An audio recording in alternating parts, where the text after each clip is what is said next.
જય માતાજી મિત્રો, તો વ્લોગની શરૂઆત થઈ ગઈ હતી દીવાબત્તી કરીને. પછી અમે હું ને મમ્મી નીકળી ગયા દુકાને જવા માટે. દુકાને આવીને જોયું તો બાજુમાં અમારે નર્સરી છે ને, તો એમાં પ્રોગ્રામ હતો. તો લોકો કાના રાધા બનીને બધો વિડીયો તો ઉતાર લેવા દે. પછી આવી ગયા તો આપણી સ્કૂલનો પ્રોગ્રામ એ જોઈ લીધો. આજ રાંધણ છઠ તો શું બનાવવાનું તાર? કંઈ વિચાર નથી, કશું હજી વિચાર્યું નથી. કેમ પણ? વિચાર કરું છું કે થેપલા બનાવી દઉં, બીજું અને થોડી ખીર બનાવી દઉં. થેપલા ઘીરેથી થોડી ચાલે યાર. રાંધણ છઠ એટલે રાંધવાનું હતું કે તું રહી રહીએ શાંતિથી ફોન જોવા જાય. રાંધા ભેગી થા ઘરે જઈ. મેથીના થેપલા બનાવી દઈશ. હા, એક્સપ્રેસની જેમ બનાવીશ. મારું નામ એક્સપ્રેસ છે. કઈ જગ્યાએ ઘરે જઈને રાંધતા રાંધતા મળીએ કઈ વ્લોગમાં. કઈ દે ઘરે જઈને રાંધતા રાંધતા. શું બનાવો તમે? બીજું શું બનાવી?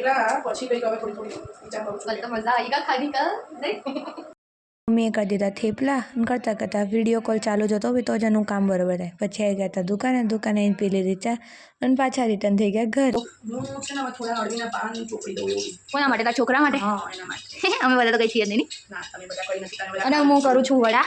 એને સામાન એનો કર્યો છે. मैं करती हूँ वड़ा, मैं भी काम करती हूँ.